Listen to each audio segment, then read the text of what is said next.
Hi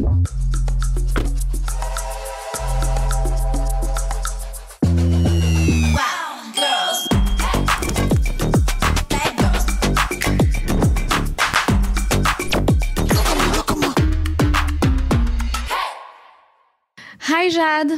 Attends, je rigole, on va pas parler anglais. Je sais pas pourquoi j'avais envie de parler anglais. Comment vas-tu? En plus, ça, ils aiment pas du tout ça. En France, on aime pas du tout, tu sais, le... Ah, mais moi, je suis Jean-Claude Van Damme au féminin. Hi. Hi Jade, how are Hi, you? how are you, Sandra? Tu sais à qui tu me fais penser, Jade? À qui? Tu vois, la nana qui est hyper canon, donc c'est un compliment. Bon, déjà, t'as commencé avec hyper canon, donc Tu je vois, prends. voilà, là, tu kiffes. Allez. Qui a un piercing dans le nez. Ouais. Et qui est aussi coach, mindset, elle fait d'autres trucs. Elle a souvent un chapeau, donc elle est pas française. Hein. Elle est libanaise, je crois, non? Oui. Oui. Comment elle s'appelle? Je sais pas. Enfin, je sais plus. Je sais pas non plus. Mais tu vois qui Mais c'est. oui, brune, cheveux wavy, un peu jusque-là. Ah bah écoute, je dirais merci. Mais ouais, tu m'as fait penser à elle. Dès que je t'ai vue, j'ai pensé à elle. Voilà. Ok. Petit aparté, on referme la parenthèse. Jade, who are you? C'est une très bonne question. Oui. Je ne sais pas. Ah non. Je ne sais pas comment me définir. Mais sommes-nous vraiment? Non, je déconne. J'ai 32 ans. Ouais, bravo. Ouais, je les ai il y a pas Pourquoi longtemps. tous les gens que j'invite sont plus jeunes que moi? Franchement, je vais arrêter de faire ce podcast, j'en peux plus. T'es pas plus âgé que moi. Ah si. Eh ouais, je Non. sais, j'ai l'air d'avoir No 15 way. ans, mais non. Je sais pas 15 ans. 33? Non. Plus? Ouais. Arrête. Impossible. 35? C'est trop sujet, ouais. Tu les fais pas du tout. Ah putain, j'adore. Redis-le. Tu les fais pas du tout. Non mais vraiment, tu les fais pas du tout. Non mais ouais, c'est ce qu'on me dit, mais je t'assure que j'ai 35 ans. Oui, tu les sens quand tu te couches tard et que le lendemain tu te réveilles. Ouais. Ça c'est normal. Je les sens aussi. Ouais. Là où mon corps me dit, bah non, on n'a plus 20 ans. Ouais. Même vois. je commence à le voir un peu sur ma gueule, tu vois, les C'est cheveux vrai blancs, les trucs. Ouais. Oui, moi aussi j'ai des cheveux blancs. Mm. J'en ai là. Et on te dit qu'il faut pas les arracher. Ouais, j'en ai un sur le sourcil. Je sais pas d'où il vient, mais Tant qu'il y en a qu'un, bah, j'en ai aussi ici, mais je fais pas trop attention à eux en fait. tu ne les aimes pas? Tu ne les côtoies pas? Bah en fait, je m'en fiche. Tu ne les regardes pas? Bah oui, ils sont là. Enfin, je me dis, Non mais enfin, t'as raison. je mets le curseur ailleurs. Est-ce que tu serais du genre à couvrir tes cheveux blancs ou à les laisser? Très sincèrement, j'ai envie de me donner un style en grand vieillissant, moi, un peu à la Meryl Streep. Ah waouh. Donc je pense que tu je vas serais les du genre, laisser. ouais, je pense que je serais du genre à assumer les cheveux. Ah ouais, moi pas du tout. Moi, je Genre suis à la les meuf qui assumer, assume tu pas, vois, toi. et à en faire un carré, genre, j'adorerais. Incroyable. Mais Genre vraiment. Tu peux. Genre tout gris et tout. Pas maintenant. Pour l'instant, s'ils poussent. Moi, je trouve ça hyper charmant, les femmes qui ont des cheveux blancs. Je trouve ça très, très beau. Donc, je pense que j'assumerais. J'adore. Et Terrine? Bah, j'en ai déjà beaucoup, hein. Mais j'ai un visage très expressif. Là, je parle... T'assumeras tout. T'assumeras tous les traits de vieillesse sur toi. Ben, si je les assume pas, qui va le faire à ma place? Robert. Docteur Robert. Dr. Robert. Eric. Jean-Paul. Rico, tu ne connais pas Rico? Il est là pour ça. Il est génial. Non, mais tu vois, je me dis, les gens voient, et c'est un truc que je répète toujours à ma sœur, je lui dis toujours, les gens voient chez toi ce que toi tu vois. Et vraiment. Attends. Les gens voient chez toi ce que toi tu vois. Ah merde. Ce qui est obsessionnel chez toi, ouais. bah oui. Ok. Ce qui va vraiment générer une obsession chez toi ou un problème, c'est ce que les gens vont voir, parce que c'est ce que tu vas projeter. Et dans 90% des cas, ça c'est un exercice hyper intéressant. Entoure-toi de tes amis et pose-leur la question, c'est quoi la première chose que tu vois chez moi? Ils ne te diront jamais le défaut que toi tu vois. Jamais. Bah je vois ça. Et par exemple, toi, tu sais pas, tu vas avoir un complexe sur ton nez ou peu importe. Et ils te diront jamais ça. I like it. Ouais. Donc qui es-tu, Jade? Tu sais que j'ai beaucoup de mal avec cette question. C'est vrai? Ouais. Alors, mais tu peux te présenter de plein de manières. Hein. Je m'appelle Jade. Très beau prénom. Bonjour Jade. Bonjour Jade. Ça fait un Alcoolique depuis 40 oui, ans. Non, c'est ce que j'allais dire, ça fait un peu réunion. C'est horrible. J'ai 32 ans, je suis coach en développement personnel. Et à côté, j'ai la chance aujourd'hui, c'est un peu, je vais pas faire un peu prétentieuse, mais je suis très contente et je suis très fière. J'ai la chance de pouvoir dire que je suis écrivaine. Oh wow. Ouais. You wrote a book. I am. Je suis en train de... j'ai signé avec une maison d'édition et c'est en cours de... pas de production, c'est en cours d'écriture. Donc là, voilà. c'est moi qui fournis tout le travail. C'est à moi de bosser. Je suis très contente. Je suis très contente de l'avoir fait. J'avais déjà fait un livre moi-même, mais j'avais auto-publié. Auto-édition. Ouais. Et là, c'est un vrai projet et c'est quelque chose qui me tient à cœur. Et je suis contente de le faire. C'est dur, hein? Alors écoute, oui, c'est un projet sur lequel je vais peut-être me lancer. Ah, c'est génial, fais-le. Mais j'y arrive pas. Ouais, mais c'est marrant, tu vois, j'étais juste avant toi, on discutait avec Nina Ramen, qui était l'invitée juste avant toi. Et elle m'a dit, non mais toi, t'es une créative, c'est sûr, ça se voit. Et du coup, je pense que ça va être très compliqué pour moi, le process d'écriture. C'est quoi, c'est de mettre sur papier? C'est la longueur, je pense, du résultat. C'est long. En fait, d'écrire un livre, c'est long. Il faut d'abord faire un plan. Après, il faut remplir le plan. Il faut revoir, il faut machin, il faut relire, il faut... Tu vois? Ouais, en fait, quand on est créatif, généralement, on est à la recherche de la dopamine. Et dans l'écriture d'un livre, c'est de la dopamine très lente. Tu vois? Ouais, c'est vrai. Et donc, tu reviens, tu repars, on modifie et tout. Donc, tu perds un peu cette espèce de plaisir que, tu vois, de rush, que tu as au départ. Je comprends parce que moi, de base, je suis un peu comme ça. Mais en fait... le fait de travailler sur quelque chose pendant longtemps et d'y revenir, etc., même si c'est un peu compliqué, la sensation que tu as d'avoir achevé, oui, on peut dire achevé aussi. Oui. Je veux dire achieve. Non, mais c'est horrible. Oh là là, elle est comme moi. Putain, c'est une ricaine. Ouais. C'est une ricaine cachée comme moi. C'est ça. Et le problème, c'est que à chaque fois, tu me dis genre, t'as pas le mot en français. Ah, j'adore. Genre, t'as pas. Mais c'est vrai. Tu vois, genre, donc quand t'as achevé quelque chose et vraiment ce que tu ressens. C'est de la dopamine, du coup, qui est plutôt lente, mais c'est vraiment ce truc de se dire, ouais, je l'ai fait. Bon, j'ai pas fini, hein, mais je vois ce que tu veux dire. En fait, ne te prends pas la tête, ne te dis pas... en fait, j'avais un problème avec ça. D'ailleurs, j'en parlais avec mon éditeur. Je lui disais, mais ça doit faire combien de pages? Et il est adorable, il est génial. Il me dit, mais il n'y a pas de pages, en fait. T'écris et quand t'as fini d'écrire, t'as fini d'écrire. Voilà. Puis même, c'est le process, tu sais, de te mettre dessus. Donc, tu te lèves, tu vas faire tes tâches, tes trucs. Ah, tiens, là, il faut que je passe 2 heures à écrire des pages. Bah, moi, je le fais pas. Oh my God. Ah ouais, donc comment tu fais alors? Quand ça vient. Donc, t'écris, par exemple, dans ton tel, tu vas écrire... par exemple, la semaine dernière, j'ai écrit 60 pages. Waouh. Là, j'ai rien écrit. Parce qu'il y a 60 pages. Ça me vient pas. Ok, hyper intéressant. Et donc, Jade, bon là, on parle de ton projet actuel, oui. Voilà, mais c'est super intéressant. Je pense que le process d'écriture d'un livre, c'est extraordinaire, mais il faut avoir l'espace pour le faire, être dans la bonne dynamique, dans ce truc de cette patience et accepter que ça prend du temps. Mais donc, on veut absolument savoir qui est Jade, mais qui était Jade avant, c'est quoi son parcours, c'est quoi ton parcours et à quel moment tu t'es lancée, toi, en tant qu'entrepreneuse. Est-ce que tu te considères comme une entrepreneuse? Définie, entrepreneuse. C'est une très bonne question. Comment on définirait entrepreneuse? Je dirais qu'une personne qui gère une boîte, qui arrive à créer ses propres ressources financières, qui est autonome, du coup, financièrement parlant, et qui adore entreprendre. Moi, je suis très calée créativité. Je suis pareil.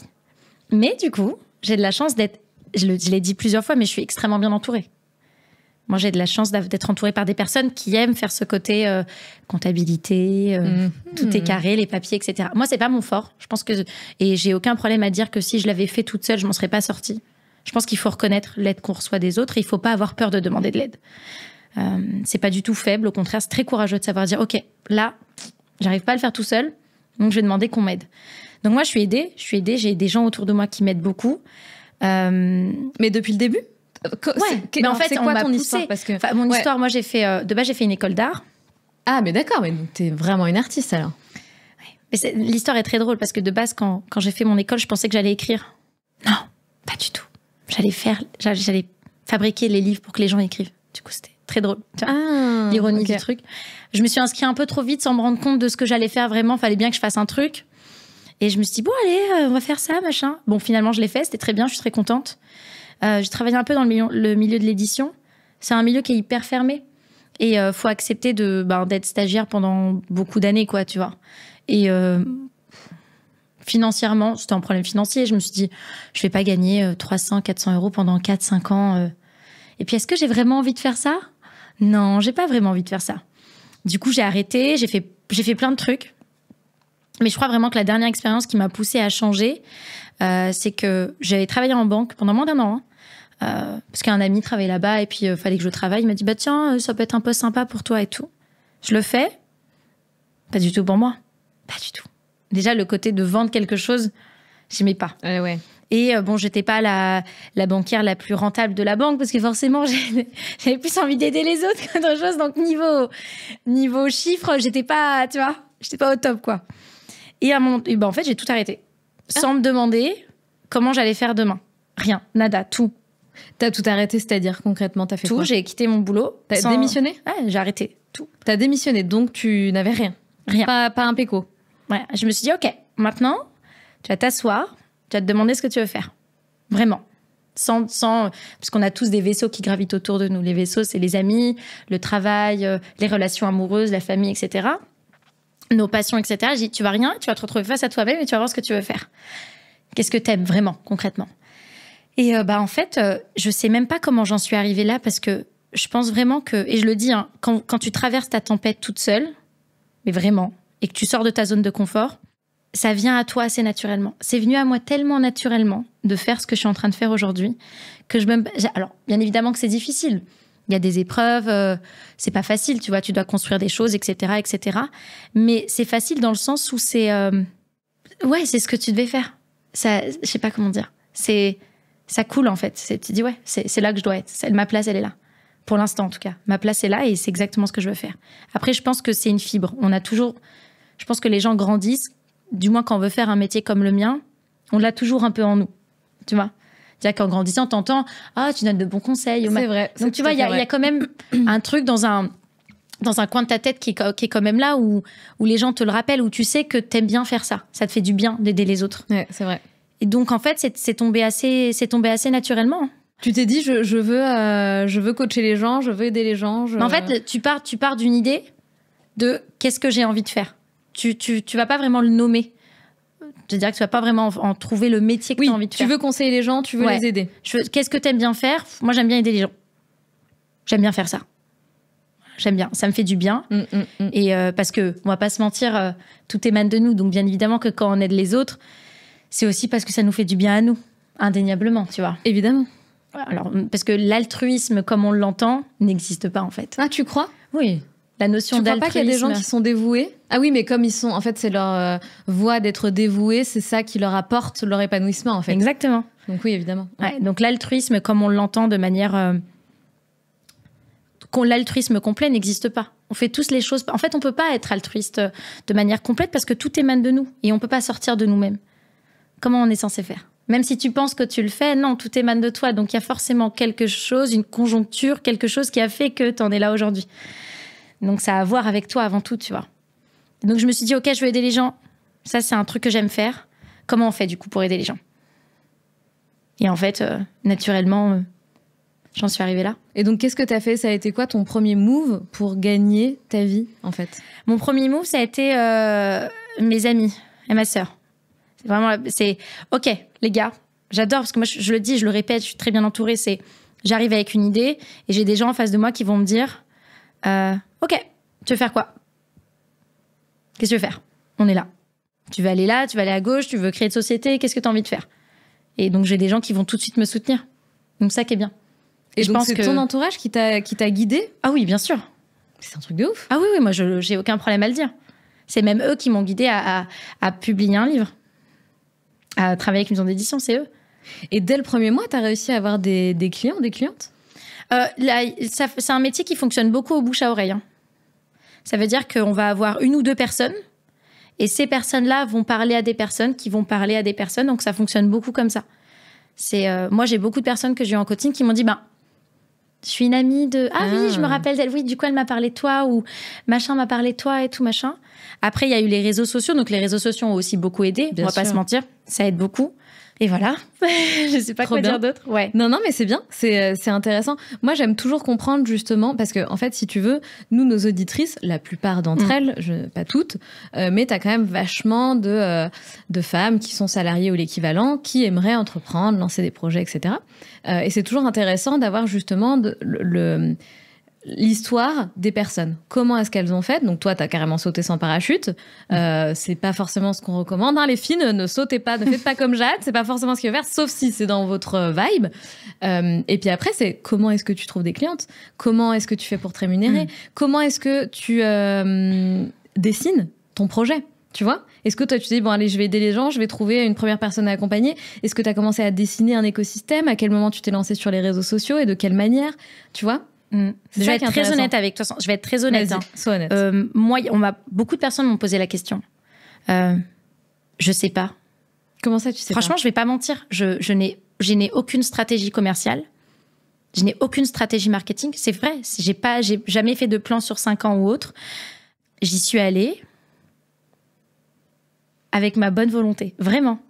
Et encore aujourd'hui, pourtant, je sais que j'ai quand même beaucoup de personnes qui me suivent. Je n'ai aucune structure, comment je vais faire évoluer mon truc. Je me pose jamais de questions, mais vraiment jamais. Je suis toujours dans le moment présent. Je veux poster une vidéo, je poste ma vidéo. Je réfléchis pas, oui, mais il faut que je la poste à telle heure ou ceci ou cela.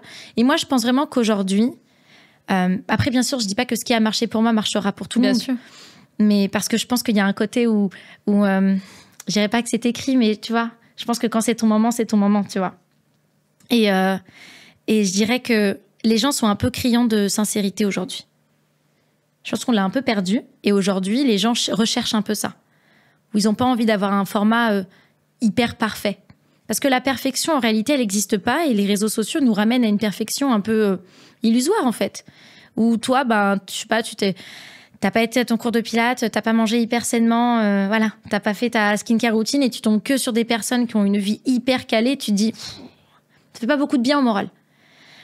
Quand tu vois du contenu un peu plus simple, un peu plus sympa, où tu dis, tu vois, je m'identifie. Et je pense que les gens ont besoin de s'identifier à quelque chose qui leur parle. Et moi, personnellement, j'ai jamais cherché à... De toute façon, on le voit sur mes vidéos, à rendre bien. Moi. D'accord. Ce qui compte, c'est ce que je partage. Et je l'ai dit, toutes les personnes avec qui j'ai travaillé, je leur ai dit, moi, j'ai pas de conditions. Et je l'ai dit avec les maisons d'édition avec qui je travaille, je leur ai dit, ma seule condition, c'est de pas me perdre.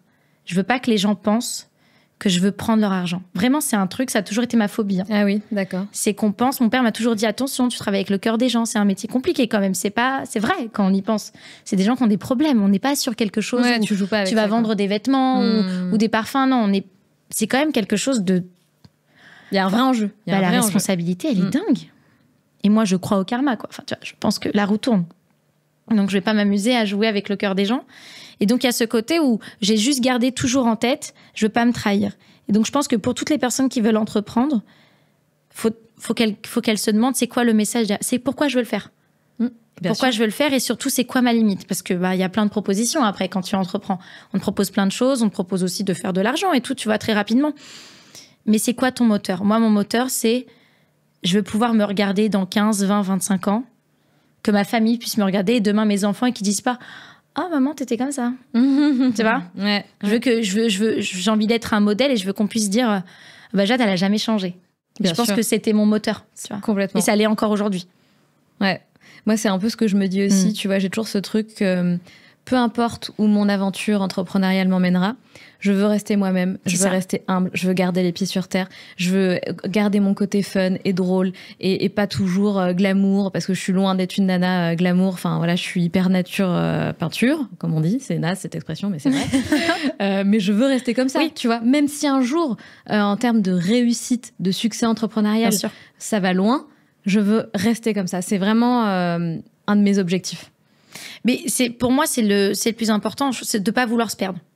Après, moi, je ne peux pas me perdre. Je pense que l'entourage joue beaucoup. Hein. Tellement.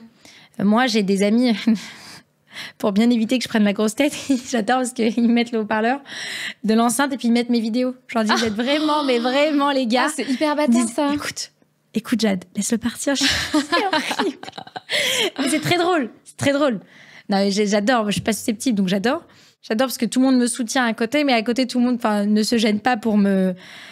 Dès que j'ai posté un truc, tout. Sympa, la story. Et du coup, ça me fait garder les pieds sur terre, mais de la bonne manière. Et c'est vrai, en réalité, on est personne. Il faut avoir de l'autodérision. En même temps, quand on me dit oui, faut que tu gardes les pieds sur terre, je dis, mais en même temps, j'ai pas de raison de perdre les pieds. C'est vrai. Tu vois, il y a beaucoup de personnes, je sais pas, en prenant des followers sur Instagram, etc. Oui, c'est vrai. Ça pourrait être une raison de perdre pied. Alors qu'en fait... ça change que dalle, en fait. C'est un nombre. Hein. Bon, après, derrière ce nombre-là, c'est quand même des personnes. Bien sûr. Mais au contraire, plus tu restes toi-même et aligné à tes valeurs, plus tu vas rayonner d'une manière positive et intelligente auprès de ta communauté, quoi. Parce que l'idée, c'est d'avoir un impact positif et non pas le contraire. C'est pour ça que je pense... Moi, j'ai beaucoup de personnes, même en coaching, qui me disent « Mais Jade, tu te rends compte ou pas de l'impact ?» Je leur dis « Pop, pop, pop, pop !» Je bouche mes oreilles. Je leur dis non, parce que je veux pas que l'orgueil se mette en plein milieu. Ouais. Tu vois, je veux pas demain. Les raisons pour lesquelles je fais ce que je fais, c'est parce que... Oui. Ah ouais, je change la vie des gens. Non, wow.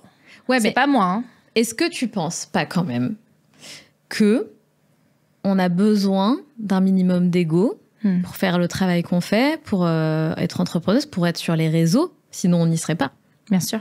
L'ego, oui. L'orgueil, non. Ouais. L'ego, c'est différent. L'ego, il est nécessaire. Moi, je pense qu'il faut arrêter de diaboliser l'ego. Carrément. On en a besoin. Comme on a besoin de sa colère. Tu vois. C'est des émotions qu'on diabolise beaucoup, mais qui sont nécessaires si on sait les contrôler. Sinon, elles nous consument. Tu vois. Eh oui. L'orgueil, je persiste et je signe, n'a jamais rien apporté de bon. Il ne sera jamais bénéfique. À partir du moment où tu fais quelque chose, par exemple, tu prends une personne comme moi qui fait ce métier-là parce que j'avais la volonté d'aider les autres, peut-être comme moi, on n'a pas su m'aider, tu vois. Et que demain, je transforme ça parce que je me rends compte de l'impact, etc., et que les gens me le disent, et que je transforme ça en « Putain, c'est trop bien, les gens ont besoin de moi », je me perds après, c'est fini. Tu vois ? C'est vrai. Tu perds un petit peu l'essence de la raison pour laquelle tu l'as fait. Donc, c'est pour ça que moi, je suis hyper détachée de mes réseaux. Mais vraiment, je suis hyper détachée. Genre, ma vie... Tu vois, là, je suis venue... c'est cool, quoi. C'est quoi ta vie, du coup, Jade ? C'est quoi comment tu définirais... Si tu nous embarquais en immersion dans ton quotidien, c'est quoi de vivre avec Jade ? Qu'est-ce qu'on ferait ? C'est très bruyant. C'est-à-dire ? Je parle beaucoup. Je pense que ça se voit. Non, franchement. C'est vrai ? Ah oui. Non. Il y a des invités qui prennent plus de... C'est vrai ? Ah oui. Ouais, tu vois. Je suis très bruyante. Je parle très fort. Ah bon ? Très paradoxal. Sur les réseaux, ils me disent « T'as une voix trop mignonne. » Je leur dis « Mais... » Et du coup, je vais voir mes amis, je leur dis « Les gars, les gens adorent ma voix. » Non, t'as une voix de poissonnière. Je leur dis « Mais les gens adorent ma voix. » Et c'est un truc trop choquant parce que... T'as archi pas une voix de poissonnière. Ben, tu vois. Et en grandissant, genre, ma voix, c'était pas du tout mon... Comment dire ? Genre, mon petit truc en plus, tu vois. Et sur les réseaux... Genre, déjà, j'ai pas de haters, faut le savoir. Je suis trop contente. Genre, que des gens bienveillants. Et tout le monde, la quasi-totalité des gens, j'adore ta voix. Genre, les gars, arrêtez là. Parce que là, j'ai commencé à mettre dans mon CV mes qualités. Ma voix. Ma voix, ouais. Ma voix. Donc, il y a ça et ça, c'est trop bien. Donc, je parle très fort. Je suis un peu hyperactive, je vais pas mentir. Donc, j'aime bien, je suis tout le temps en train de faire quelque chose. Ça, c'est vrai. Tu n'apprends pas à t'ennuyer, Jade ? Si. Ah, parce qu'il y a du bon dans l'ennui. Ah oui, non, mais par contre, c'est vrai. Il y a vraiment oui, je sais, mais j'ai pris exprès une voix de mais il y a vraiment du bon dans l'ennui. Mais en fait, avant, c'était compliqué, mais aujourd'hui, je pense qu'il faut être conscient de soi. Vraiment. On parlait tout à l'heure avec Alex. Je leur disais, t'es conscient, t'es hyperactif, c'est rien, mais il faut que tu sois conscient que tu l'es. Tu vois ? Il faut juste être conscient de sa personne. Et rien n'est un problème. Moi, je suis la reine de c'est pas grave. Hein. Oh, c'est pas grave. Oh, c'est pas grave. C'est pas la fin du monde. Ouais, j'ai un trouble de l'attention. Oui, après, c'est pas grave. Tu vas faire en fonction de ton trouble de l'attention, mais n'essaie pas de te changer, n'essaie pas de te dire que t'as un problème, que c'est pas normal. On a beaucoup trop diabolisé les différences chez les gens. Dès que on n'est pas un peu comme la société veut qu'on soit, eh ben, c'est un problème. C'est un problème pour qui ? On se pose jamais la question. C'est pour qui le problème ? C'est à qui que ça pose problème ? Parce qu'on accepte d'être un problème, on s'est jamais demandé à qui on posait problème. C'est vrai, ça. Non ? Ouais, c'est vrai. Tu vois ? Et en réalité, tu sais... Si là, moi, tu me dis tout de suite, tu vois, par exemple, tu vas me dire, Jade, t'es hyperactive. J'ai 2 manières de réagir. La première, je vais me justifier. Non, non, je vais rentrer dans quelque chose où je vais vraiment me justifier et rentrer dans cette espèce d'ascendant émotionnel. Ou alors, tu vas me dire, Jade, t'es hyperactive, je vais te dire, oui. Voilà, fin de la conversation. Tu vois ? Ah, t'es hypersensible. Oui. Pourquoi est-ce qu'on n'assume pas qui on est ? Mais vraiment, hein. On est les premiers à se rejeter et après, on n'est pas content que les gens nous rejettent. C'est impressionnant. Ouais, on s'assume pas. Mais quand les gens nous assument pas, ça nous fait quelque chose. Mais déjà, moi-même, j'ai un problème avec qui je suis. Comment est-ce que je veux que les gens n'aient pas de problème avec moi ? Moi-même, déjà, je me considère comme étant un problème. Si quelqu'un s'assied en face de toi et dit « Toi, t'as vraiment l'alarme facile. » Moi, carrément. C'est vrai, je pleure vraiment pour rien. Bon, voilà. Ouais, c'est réglé. Il n'y a pas de débat. Voilà. Ouais, c'est vrai. Qu'est-ce qu'on en fait ? Il n'y a plus rien à faire après. Mais comment tu... Alors moi, on m'a souvent dit que j'étais chiante. Du coup, Alors, chiante ou attachante ? Alors, non, mais oui. Voilà. Mais tu sais que... du coup, maintenant, j'acquiesce. Oui, je suis chiante. Ouais, c'est vrai. Ouais, je suis chiante, c'est vrai. Ouais, c'est ce qui me définit aussi. J'ai un petit côté princesse exigeante. Ouais, je suis chiante. Ouais. Et après, il n'y a plus rien. Ouais. Mais tu sais, au début, tu te dis, merde, je suis chiante, il faut que j'arrête d'être chiante. Mais j'arrive pas à arrêter d'être chiante. Et puis, ça veut dire quoi, être chiante ? Tu vois ? Qu'est-ce que ça veut dire, être chiante ? Tu transformes la justification en posant des questions aux gens. Moi, je dis toujours aux gens, quand quelqu'un dit quelque chose de vous, il faut replacer le je, il faut replacer le tu. Ça sort de ta bouche. Ce sont tes mots. C'est à toi de m'expliquer. Quand tu viens de me dire, je suis chiante, ok ? Tu peux m'expliquer ? C'est intéressant, développe. Ouais. C'est-à-dire, ça veut dire quoi? C'est-à-dire ouais. Ah on peut rien dire. Non. Explique-moi. Ouais, c'est ça. C'est toi qui es en train de le dire. Ouais, c'est pas mes mots. J'adore, ouais. Pourquoi tu veux que moi, je me justifie de quelque chose qui vient pas de moi? C'est comme si quelqu'un allait cambrioler une maison et on fait venir quelqu'un d'autre, on lui dit alors, pourquoi? Je sais pas, moi. Enfin, les gars, c'est pas moi. Ça n'a pas de sens. Ouais, c'est clair. Ouais. Et on a pris l'habitude. Et tu sais, c'est hyper drôle parce que, je sais pas si t'as des enfants, mais tu fais le parallèle avec les enfants. Les enfants, ils ne font jamais ça. Ils vont te dire, ah, pourquoi le monsieur n'a pas de cheveux? Pourquoi ceci? Ouais. Pourquoi tu t'énerves? Pourquoi tu fais ça à ton visage? Ah, pourquoi tu fais comme ci? Pourquoi? Parce que les enfants sont des êtres égoïstes. Ils en ont besoin pour pouvoir évoluer, tu vois. Pour pouvoir se construire, ils ont besoin d'être égoïstes. Les enfants ne font pas d'association émotionnelle. Ils te renvoient la balle tout de suite. Pourquoi? Et t'as vu quand on grandit, alors qu'on devrait rester comme ça. Et quand on dit retrouver son âme d'enfant, en réalité, c'est de ça dont on parle. C'est quoi son âme d'enfant? C'est pas de jouer dans la rue ou de... Quand tu poses des questions, tu reviens dans le moment présent. T'es là. Oui, mais bien sûr. Et les enfants, c'est pour ça qu'ils sont dans l'instant présent. C'est pour ça qu'on dit son âme d'enfant. Quand je te demande pourquoi, je suis ici avec toi. Je suis pas en train d'imaginer ou d'interpréter. Donc, je suis pas perdue dans mes pensées. Et ça, les enfants le font. Nous, les adultes, en grandissant, on le perd. Et parce que on estime que... Ouais, mais non, mais j'ai pas besoin de lui demander. Je sais très bien ce qu'elle voulait dire par là. Non, arrêtez d'interpréter à la place. Arrêtez de mettre ce poids sur vos épaules. C'est pas votre responsabilité. Arrêtez de le faire. On perd un temps fou à analyser les gens, à essayer de comprendre ce qu'ils ont voulu dire par là. Et pour moi, il y a deux facteurs. Il y a un facteur où on le fait parce que on interprète et parce que c'est plus facile et qu'en fait, on a peur de dire aux gens. Mais il y a aussi un côté dont on parle pas, c'est un peu prétentieux quand même. Non? Je trouve que c'est quand même très prétentieux, même si on s'en rend pas compte, de dire « je sais ce que tu as voulu dire par là ». Ah bon? Parce qu'on est qui, nous? On lit dans les pensées maintenant? Je pense qu'il faut se rendre compte pas de sa petitesse, mais presque, tu vois, en tant qu'être humain. Parce que si tu te rends compte qu'en réalité, tu peux pas sortir de toi, tu gardes ta place. Donc oui, ça fait mal à l'ego. Hein. Faut avaler la pilule, mais ça t'évite tellement de problèmes avec les gens. Tellement de situations où tu vas interpréter, tu vas perdre de l'énergie. Et par exemple, tu as envie d'entreprendre. Si tu nettoies tout ça autour de toi, tu auras le temps de le faire.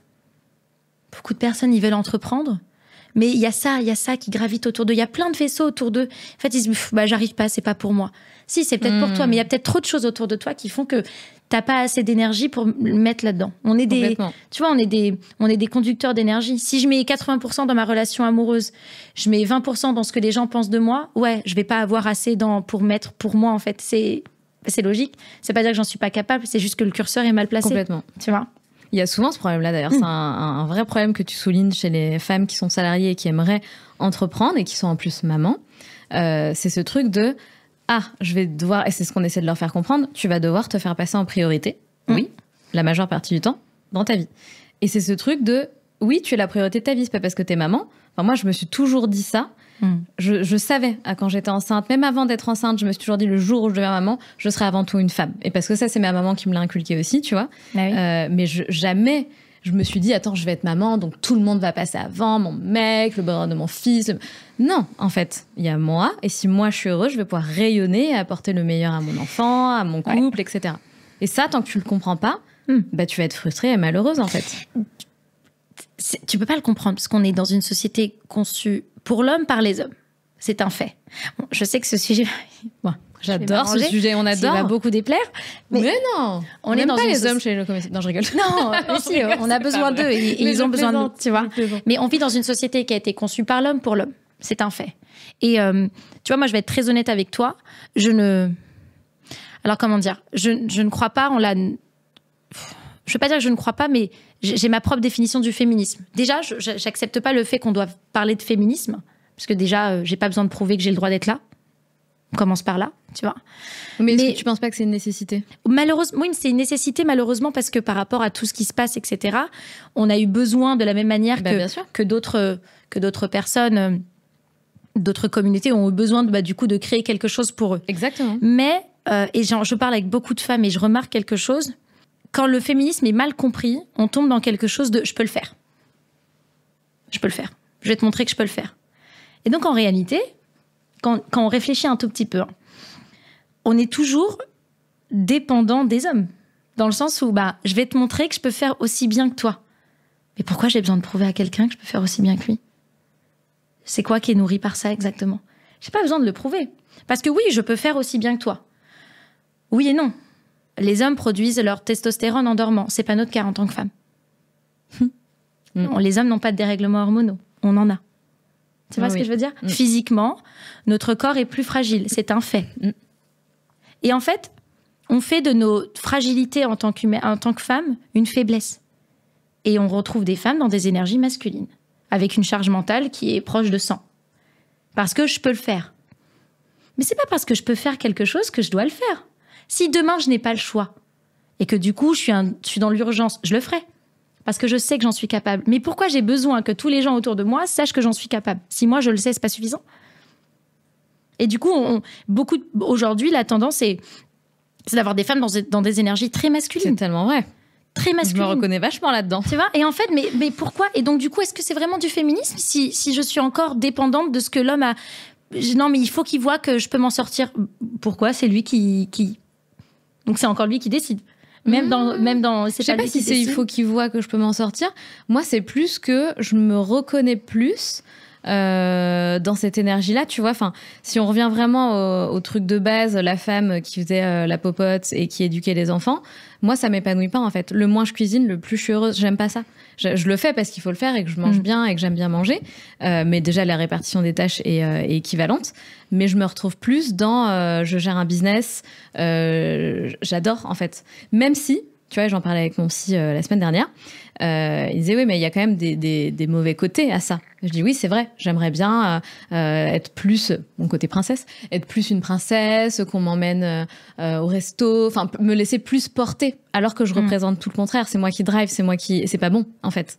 Tu vois, mais en même temps, c'est dur d'aller contre ce que tu es et j'ai pas envie de prouver quoi que ce soit aux hommes. Peut-être que j'ai envie de me prouver des choses à moi-même, ça c'est sûr. Mais pourquoi? Tu vois, mais je pense tu penses pas qu'on a tous ce truc-là je pense que c'est important de vouloir pas se prouver des choses à soi-même, mais de se challenger. Mais tu peux te challenger différemment sans aller à l'encontre de qui tu es. Mais non, mais quand je dis qui tu es, c'est qui tu es à l'intérieur, physiologiquement, pas qui tu es dans ta personnalité. Comment le corps humain fonctionne, comment la femme et l'homme fonctionnent. Pour être épanoui. Quand je dis être épanoui, c'est pas faire ce que tu aimes, c'est trouver la paix. C'est pour éviter de somatiser les choses. 80% des maladies auto-immunes touchent les femmes. Il faut se poser la question. Oui. Pourquoi? Alors, comment tu fais pour faire ça alors? Tu vois, pour avoir la paix, pour fonctionner, on va dire, de la meilleure manière en fonction de qui tu es, femme ou homme. Comment est-ce que tu sais? Il faut déjà... Moi, je pense que c'est extrêmement important de comprendre comment l'homme fonctionne et comment la femme fonctionne. Je pense que tout le monde... du sexe opposé devrait savoir comment fonctionne le sexe opposé. C'est extrêmement important. C'est vrai. Parce que ça éviterait déjà plein de mauvaises communications et de problèmes qui, en réalité, ne sont pas de vrais problèmes. Et je pense que la femme doit prendre conscience de sa fragilité et arrêter de le voir comme une faiblesse. Non. Moi, 3 semaines sur 4, je passe par des phases compliquées, quoi. C'est un fait. C'est pas grave. L'homme a besoin de 8 heures de sommeil pour dormir. La société dit qu'on a besoin de 8 heures. C'est faux. Ça, c'est pour les hommes. La femme a besoin d'entre 9h et 10h. Ah! Plus 1 heure quand elle est dans son cycle menstruel. Tu vois? Et ça, en fait, ça, on nous le dit pas. On nous dit c'est 8 heures. C'est faux. La femme a besoin de plus. Ah ouais. Et en fait, nous-mêmes, on ne s'écoute pas. On fait pas attention à nous. Et après, on veut que quelqu'un fasse attention à nous. Ça marche pas comme ça. C'est moi qui place le curseur. Si moi, j'accorde pas d'importance à ma personne, à ce que je vis émotionnellement, etc. Il y a tellement de problèmes qui peuvent être évités. Plein de personnes se disent « je vais pas bien ». Ok, moi, la première question que je leur pose, c'est « ok, tu manges bien? T'as bu assez d'eau? T'en es où dans ton cycle ?» Mais je vois pas le rapport. Ah bah si. Si, pour le coup. Bah si. Ouais. Si. Parce que parfois, tu vas avoir envie de foutre ta vie en l'air et en fait, mais non, c'était une des phases, tout va bien, finalement, le soleil brille, tu vois, le lendemain. Donc en fait, il faut être conscient de sa personne. Il faut comprendre comment on fonctionne en tant que femme. Notre lobe frontal est plus développé que les hommes, c'est un fait. N'essayez pas de faire en sorte, il ne faut pas qu'on essaye de... Oui, mais je veux qu'il comprenne. En fait, il devrait comprendre, c'est logique. Il peut pas. Son cerveau n'est pas comme le nôtre. Ouais, c'est vrai. On n'est pas pareil. C'est vrai qu'on réfléchit pas assez comme ça. On réfléchit pas assez comme ça. Et les hommes et les femmes, on est très différents. Où je le dis beaucoup en coaching, j'en dis, vous savez, les filles, c'est pas parce que vous claquez la porte et vous soufflez en ramassant les habits par terre qu'il va comprendre qu'il y a un problème. Non, il faut s'asseoir, il faut être vulnérable, il faut verbaliser. Et quand on verbalise, on est factuel. Voilà ce que je veux. C'est pas voilà ce que je veux. Voilà ce que j'attends de toi. Tu vois? Et qu'est-ce que tu penses alors des hommes qui se sentent femmes et à contrario des femmes qui se sentent hommes? Dans quel sens? Dans ce sens-là. Mais dans quel sens? Dans le sens quand ils sont dans une énergie différente? Non, des femmes qui veulent devenir hommes et des hommes qui veulent devenir femmes et les personnes qui le deviennent carrément. Ça, c'est encore autre chose. Mais oui, mais d'un point de vue physiologique. Je pense que les études qui ont été menées, il n'y a pas assez d'études encore. Il n'y a pas assez de recul, tu vois, sur les études qui peuvent expliquer par quoi ça a été, par quoi on est drivé. Tu vois, le pourquoi du comment. Moi, à la fin de la journée, mon père m'a toujours appris à balayer devant ma porte avant de balayer devant celle des autres. Donc, je pars du principe que chacun fait ce qu'il veut. Mais ce qui est sûr, c'est que je le vois, moi, ça en coaching avec les personnes, par exemple, qui sont dans des relations amoureuses, personnes du même sexe. Ce qui peut être très compliqué, c'est que je leur dis toujours, mais c'est une femme, par exemple, en face de toi. Donc, elle va pas... Il faut que tu comprennes que vous êtes pareil. C'est pas un homme en face. Même si la personne va être masculine, dans son être, à l'intérieur, ça reste une femme. Son cerveau fonctionne comme le cerveau d'une femme. Donc, il faut prendre ça en compte. C'est hyper important. On va pas fonctionner de la même manière. Et donc je pense qu'il faut apprendre à connaître l'autre, comment l'autre fonctionne. Après, il y a la personnalité, etc., etc. Mais juste déjà physiologiquement, qui on est. Comment l'homme fonctionne, de quoi l'homme a besoin pour être épanoui, de quoi la femme a besoin. La femme, c'est très simple, hein, c'est soutien émotionnel. On va pas plus loin. Est-ce que tu penses qu'on est fait pour vivre, donc que les femmes sont faites pour être avec des femmes et que les hommes sont faits pour être avec des hommes, mais qu'on a peut-être envie de créer, de procréer, de mélanger les sexes, mais est-ce que tu penses que finalement on n'est pas fait pour vivre avec le même sexe que soi? Je sais pas. Je pense qu'il y a cette notion... scientifiquement parlant, il y a une notion très importante, c'est les femmes, pour être épanouies, ont besoin de l'amitié des autres femmes. Ça, c'est un truc très, très important chez nous. Et il y avait une étude assez drôle qui était passée, qui avait prouvé que les hommes, en fait, préféraient la compagnie des hommes. C'est vrai. Oui, bah oui. Mais nous aussi, je suis désolée. Mais nous aussi, on préfère la compagnie, c'est vrai. Bah oui. Mais il y a ce côté après, ce côté un peu plus physique, etc., voilà. Où on va être plus connecté au sexe opposé. C'est ça. Mais parce que après, on va pas se mentir, le cycle de la vie fait qu'on est là on n'est pas là pour procréer, mais tu vois, vois un petit peu, tu vois. Après, on est doué d'intelligence et on est des êtres pensants, donc on va dépasser ça, ce côté un petit peu animal. Mais en soi, les animaux aussi, ils sont là pour procréer, etc. Mm-hmm. Et il y a Blaise Pascal qui disait l'homme est un roseau pensant, tu vois. Donc on est vraiment des animaux pensants. Donc, mais oui, je pense qu'émotionnellement, on a plus d'affinité avec les personnes de notre... Mais ça m'étonne pas plus que ça, tu vois. Parce que je sais pas si toi, tu as déjà eu ce genre de conversation avec tes amis IES. Mais tu vois, souvent, moi, avec mes sœurs ou mes copines, on dit non, mais de toute façon, on finira tout dans une maison tout ensemble. Oui, on a tous ces discours, bien évidemment. Avec plusieurs étages. Mais oui. Genre, il n'y a pas de mecs qui nous font chier, qui comprennent rien. Tu vois, ou comme tu disais, on se comprend pas. Putain, tu transmets une information, l'information n'est pas du tout reçue comme toi. Parce qu'on penses la transmettre. Oui, mais non, parce qu'on la transmet en fonction de qui on est. Mais voilà. Et non pas en ayant le recul et la volonté ou la sagesse de se mettre à la place de... On le fait pas, ça. Moi, je te parle comme j'aimerais qu'on me parle. Ouais, mais la personne en face de toi, c'est pas toi. Donc, elle va pas le comprendre. Oui. Non, mais t'imagines. Alors, moi, je suis tout à fait... d'ailleurs, c'est un des sujets dans lesquels je suis en train de m'intéresser davantage parce que j'ai décidé de dédier plus de temps à ça. La communication, le fait de... Là, je suis complètement dedans, tous ces trucs processcom, disque. Cette semaine, c'était le sujet, quoi. Et donc, on va parler un peu de moi, comment je fonctionne, etc. Et les autres, mais je me dis, mais quelle difficulté c'est si on doit à chaque fois s'adapter en fonction de la personne qu'on a. J'ai l'impression que c'est épuisant, en fait. Enfin, je sais pas, est-ce que toi, tu fais ça? Oui. Ah ouais? Oui, bien sûr. Moi, j'ai l'impression de rester toujours je pars du principe que... Moi, j'ai toujours dit, c'est pas la responsabilité, mais presque la responsabilité de la personne consciente. Oh merde. Donc, t'es en train de dire que je suis inconsciente. Non. Merde. Quand tu conscientises quelque chose que l'autre n'a pas encore conscientisé, tu peux pas attendre de lui qu'il réagisse, il le voit pas, il voit pas ce que tu vois. Donc, c'est à toi d'agir en conséquence, parce que toi, tu le vois. Oui, bien évidemment que... Mais quand je vais acheter mon pain chez la boulangère, je suis pas hypocrite avec la boulangère. Je lui donne une partie de moi. Je lui donne pas toutes mes... On est plein de parcelles différentes, tu vois. On est plein de spectres. Il y a plein de spectres dans notre personnalité, donc c'est OK. Mais je suis pas en train d'être hypocrite quand je vais acheter mon pain chez la boulangère. Pourtant, elle a juste une version de moi. Et d'autres personnes ont une version. Ça fait partie de l'intelligence émotionnelle, de savoir reconnaître les gens qui t'entourent. Et regarde, par exemple, tu prends les membres de ta famille, tu les aimes, c'est des personnes que tu aimes. Il va y avoir des membres de ta famille, des frères ou des sœurs qui seront dans l'incapacité émotionnelle de te soutenir. ou de te rassurer, etc. C'est pas parce qu'ils t'aiment pas, ils savent pas le faire. Bien sûr. Donc tu fais quoi? Tu passes ton temps à te battre avec eux jusqu'à qu'ils te donnent ce que tu veux recevoir d'eux, ou tu as l'intelligence de dire, ok, cette personne en face de moi m'aime, mais elle sait pas le faire. Tout à fait. Par contre, elle est super si j'ai envie de rigoler, passer un bon moment. Bah, je vais la prendre pour ça. Tout à fait. Je pense que c'est de l'intelligence de se dire, ok, moi je sais qui j'ai envie d'appeler quand je veux me livrer, je sais qui j'ai envie d'appeler quand j'ai envie de rigoler, passer un moment léger, je sais qui j'ai envie... Enfin, tu vois? Ouais, c'est vrai. Et c'est pas de l'hypocrisie. Au contraire. Tu sais qui est fait pourquoi dans ton petit monde, et c'est important de le savoir parce que tout le monde n'est pas capable de te donner la même chose. Et c'est ok, pas grave. Je suis entièrement d'accord avec toi. Quand j'ai fait mon burn-out sévère, ça a été une période qui était très compliquée. Et souvent, tu t'attends à ce que tes amis les plus proches ou les gens les plus proches de toi soient les personnes qui vont être là. Oui. Et tout le monde te dit, si la personne n'est pas là pendant les pires moments, c'est pas une amie. Non. Et ça, j'ai tout de suite compris. Je me suis dit, ok, c'est pas comme ça que ça va se passer. En fait, et c'est des personnes pour lesquels je m'y attendais pas, qui ont été là pour moi, qui m'ont aidée dans cette situation, et c'est pas forcément mes meilleurs amis, tu vois. Et je leur ai jamais fait la gueule, et j'ai jamais été fâchée, j'ai tout de suite compris que c'était pas les bonnes personnes pour ça, et qu'elles n'étaient pas en capacité de, tu vois. Et jamais j'ai été fâchée, jamais, ça n'a rien changé. Non, parce que s'ils l'ont... Puis tu remarques très rapidement que s'ils l'ont pas pour eux, ils l'auront pas pour toi. Tu vois. Ouais. Ils l'ont pas pour eux déjà. Complètement. Quand t'es un petit... Et en fait, c'est vraiment cette notion de se dire, mais en fait, ça n'a rien à voir avec moi. Et vraiment, ça n'a rien à voir avec moi. C'est vrai. Je le dis, je persiste et je signe, même dans la manipulation, même dans le narcissisme, ça n'a rien à voir avec vous. C'est pas parce que c'est vous. C'est vrai. Non. Non. Je suis désolée, on n'est pas assez important pour les autres. Pardon, hein, mais on n'est pas assez important. C'est tellement vrai. Et en fait, on veut tellement pas faire face à ça parce que déjà, on vient au monde seul et on meurt seul et on est bloqué avec nous-mêmes toute notre vie, que du coup, on veut pas se prendre cette claque en pleine figure. Mais tant que tu te prendras pas cette claque de te dire, il y a que moi, bichette, hein, y a personne d'autre.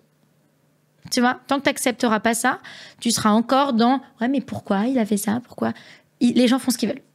C'est un fait. Il y a un comportement qui ne te plaît pas, tu t'assieds et tu verbalises. Après, quand tu renvoies la balle chez l'autre, quand tu as été vulnérable, je n'ai pas aimé ce que tu as dit, voilà comment je me suis sentie par rapport à ce que tu as fait, tu laisses le choix à l'autre. Soit la personne prend en considération parce qu'elle a ce niveau de respect et d'amour pour toi et de considération, et donc du coup, elle évolue et elle change, soit elle ne l'a pas. Mais ça ne veut pas dire que tu le mérites pas. Elle a juste pas ça pour bien toi. Sûr. C'est OK. Ouais, bien sûr. C'est à toi de partir, par contre, tu vois. Et ça, c'est un truc avec lequel on a beaucoup de mal. C'est de l'ego, hein. Mais comment ça, tu ne veux pas le faire pour moi? Ouais, c'est vrai. C'est de l'ego, mais c'est de l'ego généralement qui sous-jacent à une blessure. Hein. Il y a une blessure derrière, généralement, qui se cache, tu vois, et qui s'est transformée en de l'ego après, et on n'accepte pas. Sauf qu'en réalité, moi, tout le monde n'est pas important pour moi. Donc c'est OK si je suis pas importante pour tout le monde aussi. Faut qu'on arrête de se dire que ça marche que dans un sens, tu vois.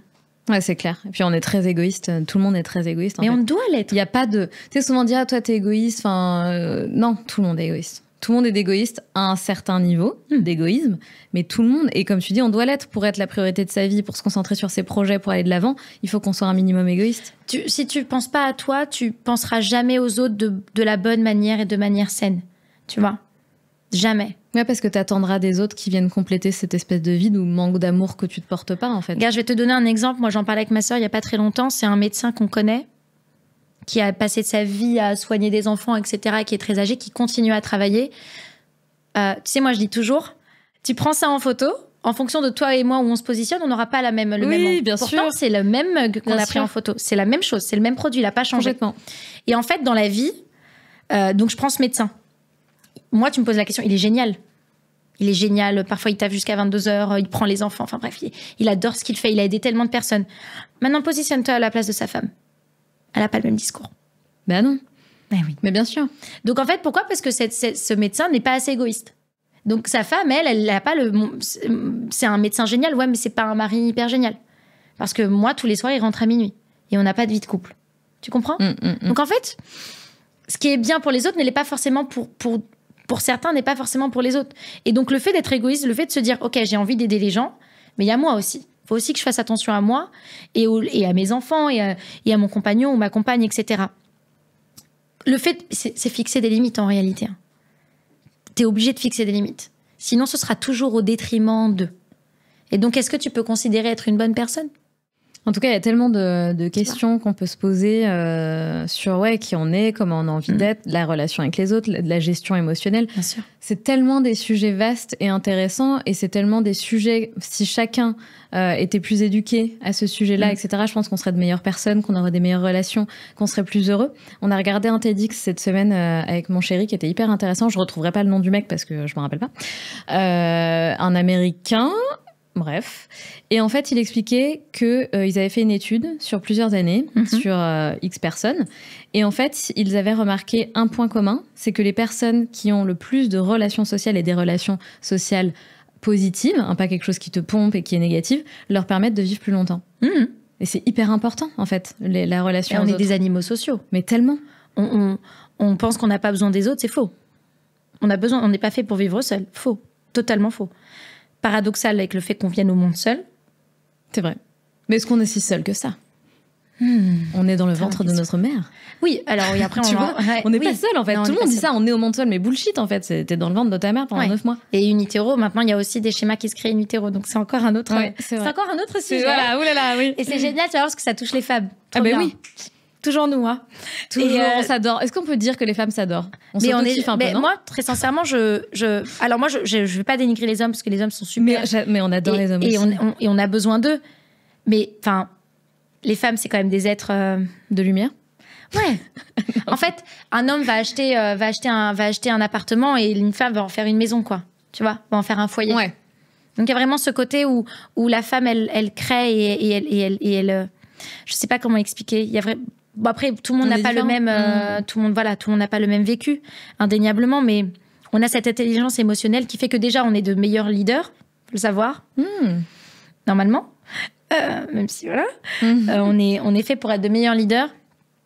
On va être beaucoup plus calme dans les moments de grande crise. C'est pour ça que tu as beaucoup de femmes qui s'endorment en écoutant des podcasts sur les tueurs en série. Il faut le savoir que c'est OK. Oh, oui, my goodness. Tu vois, c'est OK. Je suis incapable de faire ça. C'est vrai? Pourtant, c'est des choses qui vont nous calmer parce qu'on n'a pas ce problème. Et oui, les femmes sont des... Moi, je suis toujours fascinée par tout ce qu'on a la capacité de faire. C'est ça. Mais, c'est pas parce qu'on peut ouvrir la portière de la voiture qu'on a à le faire. Voilà. Je reste persuadée que oui, on a un large spectre de possibilités et oui, on peut faire des choses extraordinaires, mais ce sera toujours au détriment de charge mentale, maladie auto-immune et compagnie. Donc non.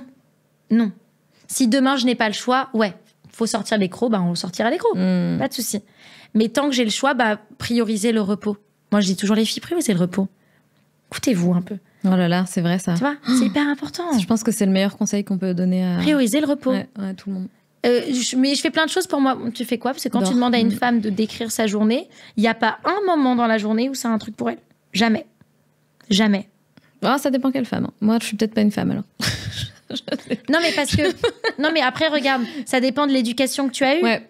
Il y a ce côté où ta mère t'a inculqué ça, mais partant du principe que ta mère ne l'ait pas fait. Voilà, elle l'est pas fait.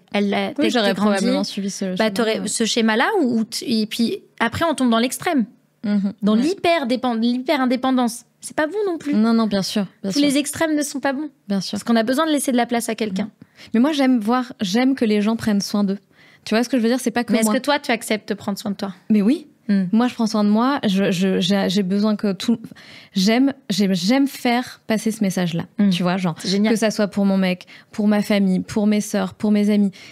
Prends soin de toi, putain. Prends-toi des moments pour toi. C'est primordial. Tu es le véhicule de ta vie. Enfin, voilà. Si tu prends pas soin de toi, qui va le faire déjà? N'attends pas des autres. N'attends surtout pas des autres qu'ils prennent soin de toi parce que tu seras toujours déçu. Mais juste pour revenir sur un petit point sur les hommes. Et après, il faut absolument que... Parce que j'ai oublié de faire le petit rituel de départ, mais tu as un petit mot de l'invitée précédente. Voilà. Et on retournera ce petit mot, je ne sais pas de quoi il s'agit, mais du coup, tu nous diras ce que c'est, le process c'est ça, et on débriefe un peu. C'est quoi l'idée? C'est de me faire pleurer?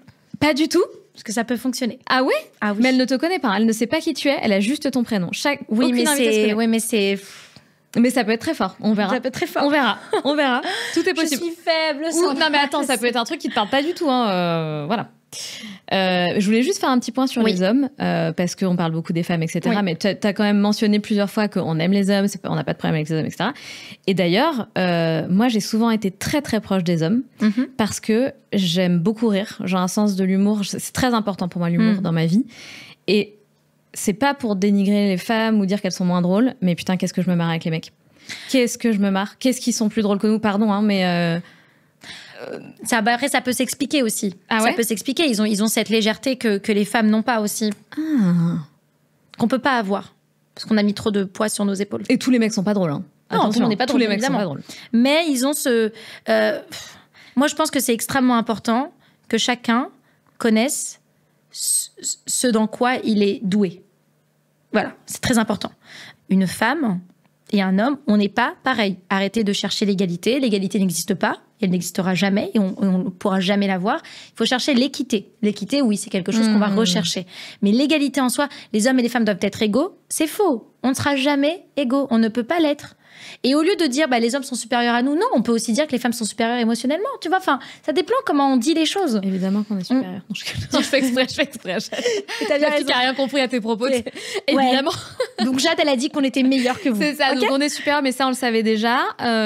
Notre cerveau est plus développé, notre lobe frontale est plus développée émotionnellement, c'est un fait. Au lieu de le voir comme un problème, parce que du coup, ça peut être aussi négatif, parce que ça veut dire plus d'émotions, donc plus de problèmes à réguler l'émotionnel. Et c'est pour ça que, je l'ai dit tout à l'heure, les femmes somatisent beaucoup plus que les hommes. Beaucoup plus. Aïe, j'ai mal, j'ai ceci, j'ai cela. Beaucoup plus. Parce qu'on a un trop-plein d'émotions qu'on ne comprend pas. Et on essaie de se mimer, de faire un effet miroir avec l'homme. Ouais, mais lui, pourquoi il fait... Lui, il s'en fiche, lui. Lui, on s'est engueulé, il va aller dormir. Parce que c'est pas pareil. Lui, ils n'en peuvent plus. Une conversation de 2 échanges, c'est déjà tout. Mais en fait, c'est parce qu'on n'est pas pareil. Alors, bien évidemment qu'il y a des hommes qui sont doués d'une intelligence émotionnelle, parfois plus développée. Tout dépend du cursus qu'on a eu. Mais moi, je te parle vraiment si on se base sur les basiques. Ouais, voilà, les basiques. Et que sans voir l'enfance que tu as eue, etc. Mais...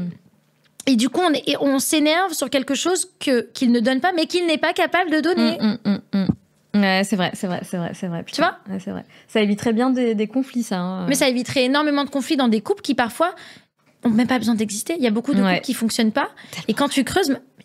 Mais c'est juste parce que vous n'êtes pas compris, en fait. Vous n'avez pas laissé la place à l'autre d'être qui il était. On veut que l'autre soit comme nous, on a envie qu'il soit. Sinon, ça ne va pas. Non. Bad news, enfin good news. Mais oui, ouais. Non, mais c'est vrai, c'est hyper important ce que tu vois. Est-ce qu'on découvrirait pas le petit mot? Donc Nina, t'as laissé un petit mot ou une question, ça peut être plein de choses. Ça va être une question. Je veux bien que tu le lises en live.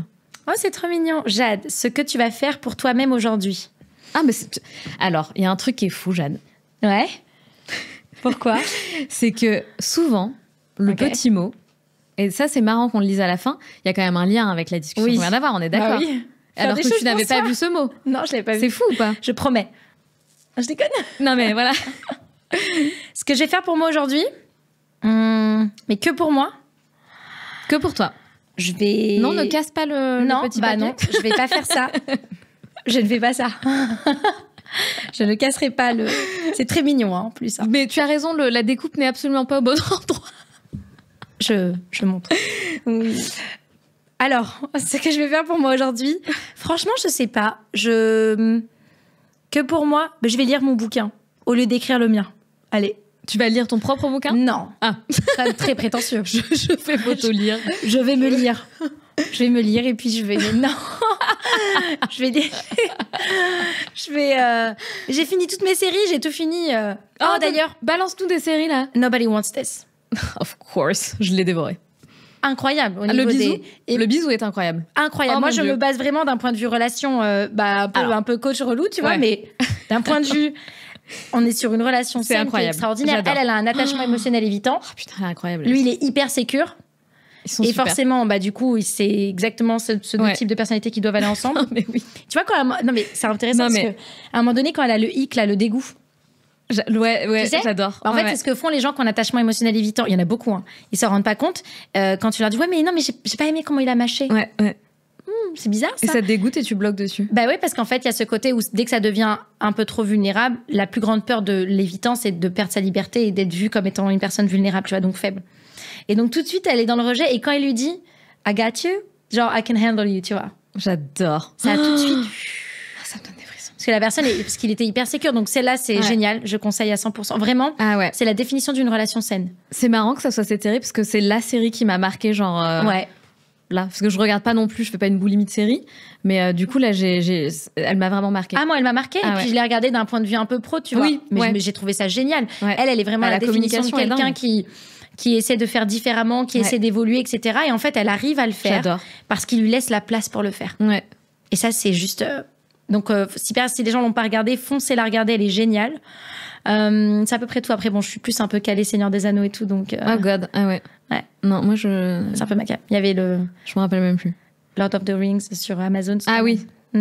Génial. La fin est géniale. Ah ouais, je le regarderai jamais. Mais tu regarderas jamais. Tu n'es pas fan du Seigneur des Anneaux? Si, j'avais adoré. J'avais adoré, mais après tu sais, moi, tout ce qui n'est pas, en fait, c'est très bizarre. J'ai ce truc de quand j'arrive pas à faire de transfert sur ma propre vie, j'arrive pas à être dedans. C'est intéressant ce que tu dis. Tu fais des transferts tout le temps. Tout le temps. Ah, mais moi, du coup, je suis dans le couple. Là, par exemple, Nobody Wants It, je sortais avec eux. J'étais eux, en fait, tu vois. Je vivais avec eux. Ça dure combien de temps? 15 jours, 3 semaines ou pas? Combien de temps ça dure? Non. Je next. Dès que je sors de la bulle, je sors. Très vite. Et ça a un impact sur ta vie au quotidien ou pas? Alors, ça a un impact, on va dire, sur mon business, surtout. Ok, ça c'est bien. Exactement. En fait, tout ce que je fais aujourd'hui, la plupart des choses que je fais, que ça soit partir en week-end, regarder une série, lire un livre, je prends des inspirations pour développer mon écosystème, mon business, moi, me développer en tant que chef d'entreprise. Mais par contre, du coup, regarder des trucs qui sont futuristes ou trop décalés face à notre réalité, j'y arrive pas. Bah, tu peux carrément... pour le Seigneur des Anneaux, tu peux quand même créer un truc super sympa. Hein. Non, ça les anneaux de pouvoir, non? Non. Ok. C'est trop décalé. Ouais, c'est vrai. C'est trop décalé. Moi, j'adore.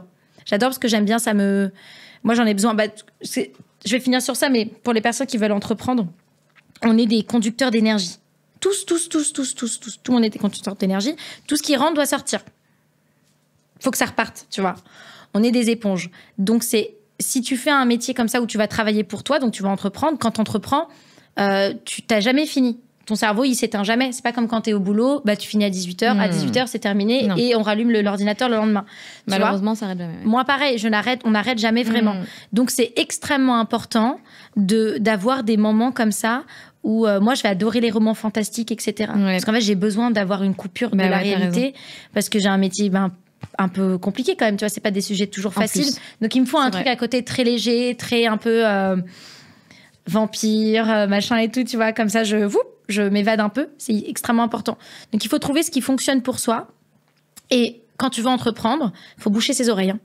Faut boucher ses oreilles. Faut pas écouter ce que les gens ont à dire. Oula, oui. Vraiment, faut boucher ses oreilles. Tout le monde n'aura pas des... Je reviens sur ce que j'ai dit tout à l'heure, c'est sur le fait de poser des questions. Si tu apprends à poser des questions, tu vas reconnaître les personnes qui veulent pas forcément ton bien. Tu vois, moi, si je te dis, t'es quand même très impulsive, hein. Puis tu me poses la question, j'ai 2 façons de réagir. La première, c'est non mais laisse tomber, on peut rien te dire. Truc bidon, tu vois. C'est là où tu vois que ce que je t'ai dit, c'était pas vraiment pour t'aider à avancer ou autre, c'était vraiment juste pour prendre le pouvoir émotionnel sur toi. Et t'as les personnes qui te veulent du bien. Tu vois, hier, quand on était au resto, tu t'es un peu énervé, c'est dommage parce que par exemple, Thomas, il t'avait rien fait, tu vois. Tout de suite, je vais rentrer, je vais t'expliquer le comment du pourquoi. Ouais. Et donc, en fait, quand tu veux entreprendre, déjà, moi, je pense que faut pas en parler, il faut vraiment sélectionner les personnes avec qui tu veux en parler.